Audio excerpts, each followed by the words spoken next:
Alright guys, what's going on? Today is Thursday, I'm not sure what date it is. I've just finished work, had a shower, I'm outside my brother's house, gonna have dinner.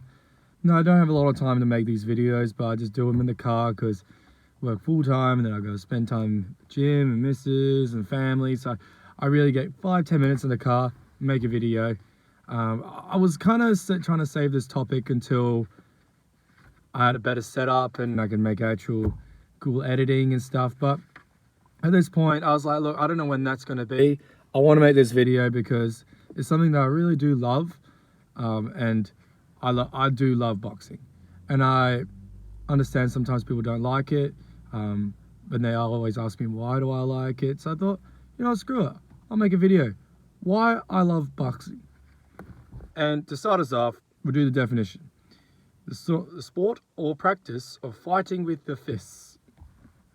And then pretty much it is one of the oldest sports, dating from 2,000 to 5,000 years ago. Apparently there's Egyptian tombs that have hieroglyphics on it, and so I'm looking for this sheet. I just wrote a few quick stuff down and I'll mix it through a bit of improv. But one of the main reasons I love it is it has a real rich, deep history. It's one of the oldest sports. It is so cool. It is so pure at heart. You're using both your fists and you're trying to beat an opponent. And the example of such a rich, deep history is like the lineal heavyweight championship that Tyson Fury would talk about. And you actually go through and look at it. It's incredible. Like, and even Muhammad Ali, where his stance was against society at the time, being African American, and denying going to the Vietnam War, and then he had even old ones like Jack Johnson, who fought when at the time where colored people were pitted against all the time, and he defied people.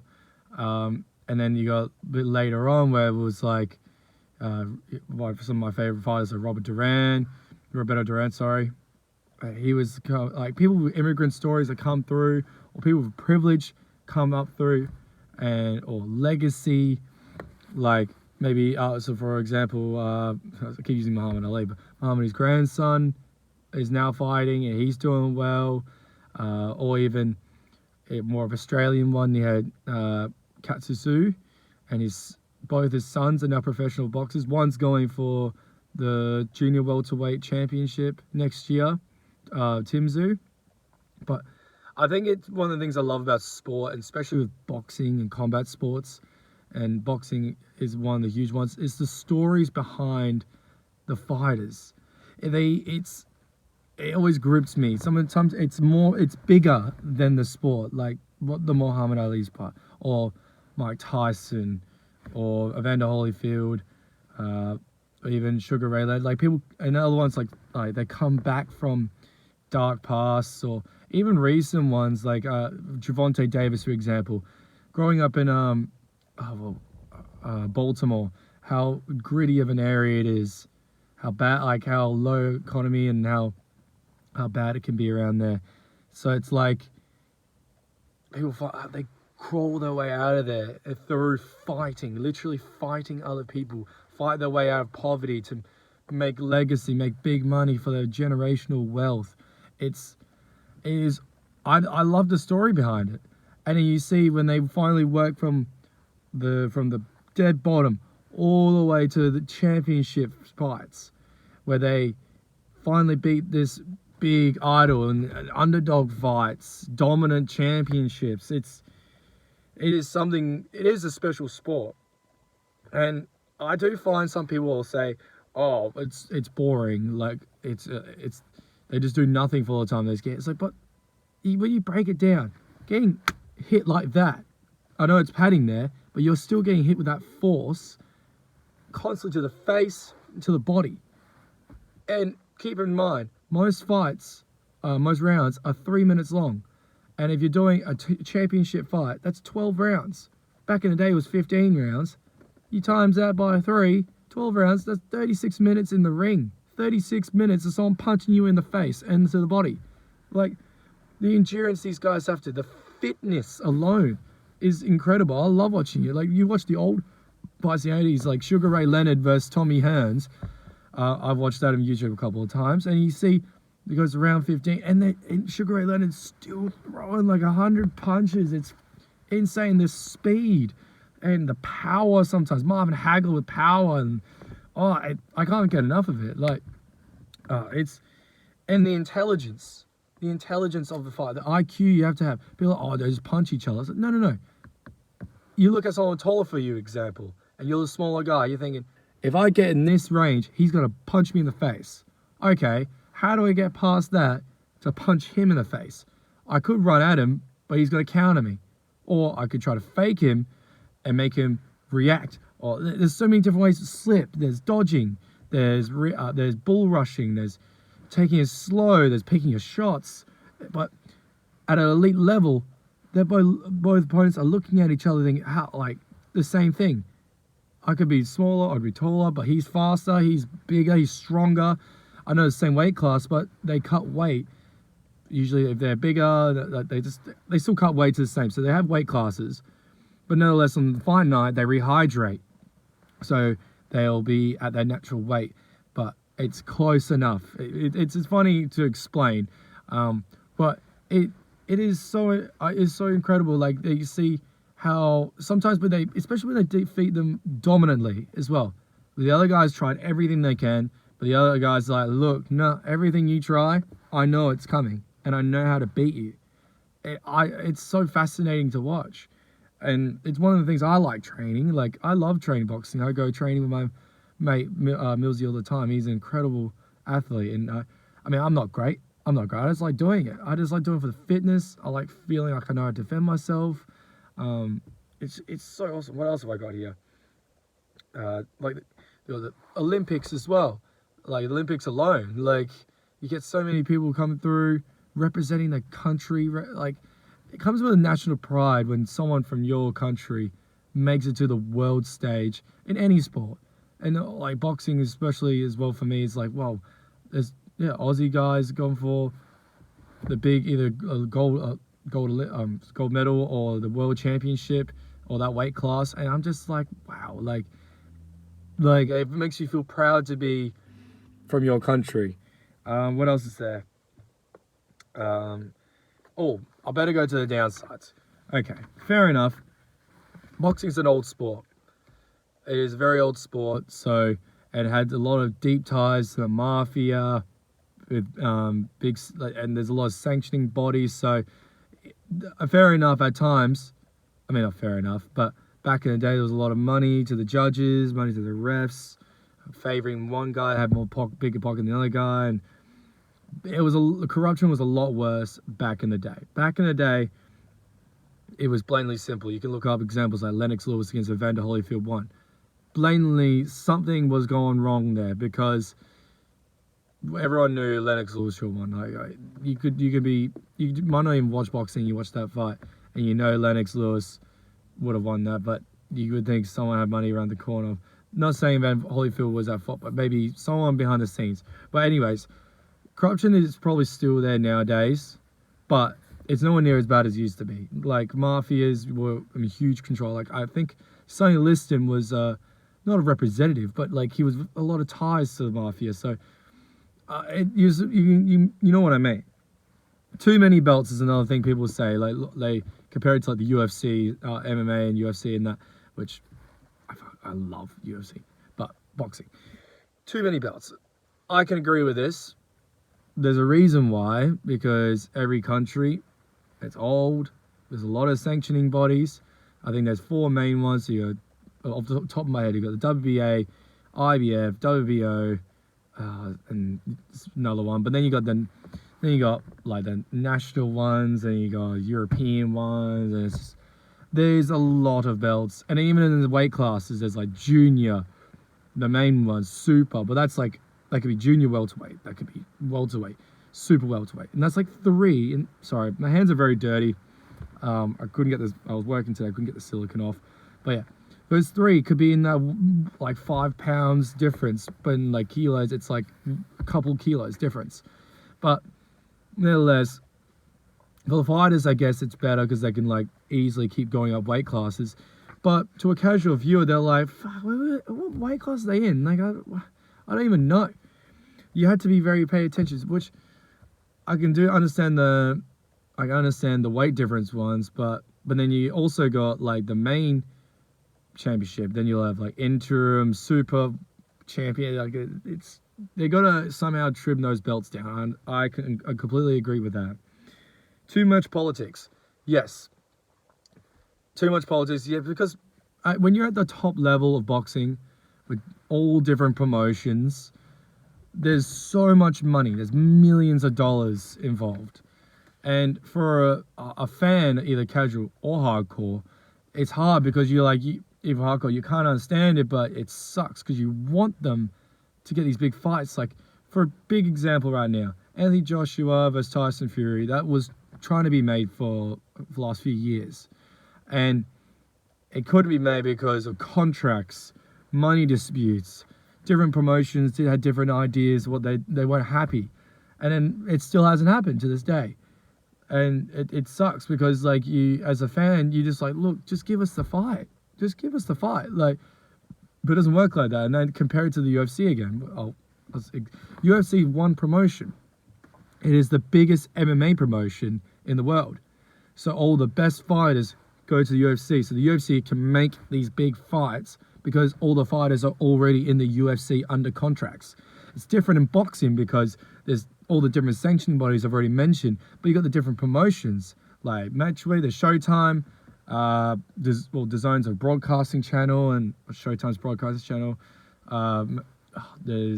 You got different promoters like Eddie Hearn, Bob Arum, Joe something. There's so many, so it is hard to keep up with, and that is the reason why. So sometimes we do get the fight, but it does make that fight even more special. It does suck, but it does make the fight more special when you get it, and it does suck when you don't get it. So I understand that point too. What else we got?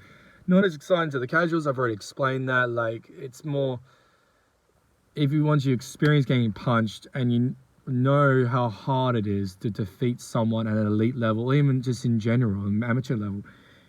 I think you can find more. I think that's with any sport. Once you understand it more, it's more easy to get into. Like, because you know what they're trying to do and how hard it is. It is losing popularity, unfortunately, to other sports like MMA and Muay Thai. Like, Muay Thai being more popular, MMA being huge now. Like, and when you compare it, when they can use more weapons, for a casual person, they're like, oh well, it's not exciting, so many knockouts and stuff. It's like, there is knockouts, but it's just a different sport. It's the sweet science. It's the little movements. Like, you're that far away, or about a meter or two away, and you're just out of arm's reach. So and it's littlest reactions that people just might not be able to see. There's a lot to it, but fair enough. Like, if you want to see always big, massive knockouts, maybe the heavyweight, but there is a lot of knockouts. But yeah, nevertheless, that one's a hard one to dispute. Anyways, those are the downsides. If you are new to boxing, like, and I found when I was trying to get into it, I did go training sessions, but I wanted to know more on the big levels. It's like, it is hard to get into a sport. You're trying to think, okay, how do I learn more about it? And you feel like, oh, what's the point? I'm not even going to understand what's going on, or I don't know when things are going on. I'll just throw a few fighter names that I love and I can think of top of head. I just jotted down before I went to work this morning. Like, fighters right now, if you can find videos or hear them when they're about to fight, definitely watch them. Canelo Alvarez, easily. He's probably the biggest boxer in boxing right now. He's made history as the first unified super middleweight champion, which means he's beaten all the super middleweight world belts. He's taken them and he's unified them to him. So he's the champion of all the sanctioning bodies of those ones, the major ones at least. He's an awesome fight. He's only lost twice, one more recently because he went up like fucking couple weight classes way bigger than his usual, which is already incredible enough. But the way he fights, he's a big puncher. He goes for that knockout constantly. And he's got plenty of knockouts, especially his last few fights. He's exciting to watch. Canelo Alvarez, we've got Ryan Garcia. He's more of a newer one, which I've been watching for a few years now. Big knockouts, the speed of his whipping punches. Just watch out a few highlights to hit on YouTube. You'll already like. He just had a fight last weekend. Great. He knocked down the dude 3 times until the guy just gave up. Terence Crawford. This is a elite. He's probably, I think right now, he's the best boxer. Because he can switch between southpaw with your right hand in front and orthodox with your left hand in front. He can do that instantly, fight both sides so well. And it is one of those things where you're like, well, you're trying to understand it is that if you're right-handed, usually you box with your left hand forward. And trying to box with your right hand forward is awkward. But he makes it look so effortlessly. He's never lost, I don't think. He's always very technical. He gets knockouts, but it's every little detail he does. He's hard to explain. But look at Terence Crawford on YouTube. Vasily Lomachenko, he's one of those ones that he's a king of angles. He always cuts the angles, hits the guys. Look at him. Errol Spence, amazing fighter right now. Fighters who are retired and they're a bit more on the history side. So Mike Tyson, easily go to. Watch his highlights, watch a few of his fights. Sugar Ray Leonard, the speed of this guy. I like what Mike Tyson said, makes 2 punches look like 1. Look up Sugar Ray Leonard, watch some of his old fights, especially the Tommy Hearns ones and the Marvin Hagler ones. Both those fighters, watch them as well if you want. Floyd Mayweather, he's probably one of the best boxers ever in history. 49 or 50-0, barely got hit. Maybe in his younger days, barely got hit, and he still looks great. King of defense. Manny Pacquiao, 8 weight division champion, which is incredible. Moving up weights constantly, all the way up, becoming champions all different weights. Marvin Hagler, Robert Duran, he's awesome. Muhammad Ali, of course. Muhammad Ali, just look up a documentary of him. Just watch him, and you understand his story. It's incredible. The fight lists. So got recent one, heavyweight trilogy, Tyson and Deontay trilogy. Watch that. Watch the story behind it as well, because Tyson's mental health battle, Deontay's rise as the biggest heavyweight puncher in history. Sugar Ray Leonard versus Tommy Hearns, great trilogy. Rumble in the Jungle, Muhammad Ali versus George Foreman. Watch that fight, the first one. What was that fight? I can't think of the top of my head, but awesome. Just if you find time on YouTube, just look up those ones. If you want to look up certain YouTube channels or podcasts that I watch, to get you, a couple of the ones I watch that give me a bit more of what's going on right now and stories and that. So Joseph Vincent, he does little documentaries on YouTube, does other sports as well, but mostly boxing. Highly recommend. If you want to watch, usually they're about half an hour to 40 minutes, and you just look up, go on his channel, and you'll see from most of those fighters I've listed, he's probably got a documentary in all of them, and he shows each fight, talks about the background of what happened. He's worth recommending if you want to watch fighter stories and history. DAZN have a great YouTube channel. They have boxing news with Chris Mannix, Sergio Mora, Arkan Barak. All they have little shows that have boxing news, and it's perfect. Chris Mannix's podcast is quite good. He's quite out there with his opinions and everything, but it's quite informative if you want to know what's going on boxing. Usually out once a week. Movies, obviously Rocky and Rocking the Creed movies, they're incredible, and I shouldn't have to say it, but if you want to watch boxing, then some of the few Rocky ones are not that realistic, and they're just fun movies. If you just like a little boxing action. There's Fighter with what was that one? That's the Mark Wahlberg one. There's Ali. There's Southpaw. There's a lot of good movies. But yeah, guys, there's just a few of the reasons why I like boxing and how to get started in it.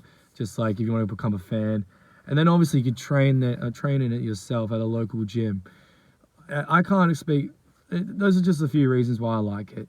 If any of them I can't think of the word. If any of them appeal to you, then far out, just look it up. Boxing is awesome, and I hope you get as much joy out of it as I did. Cheers, guys.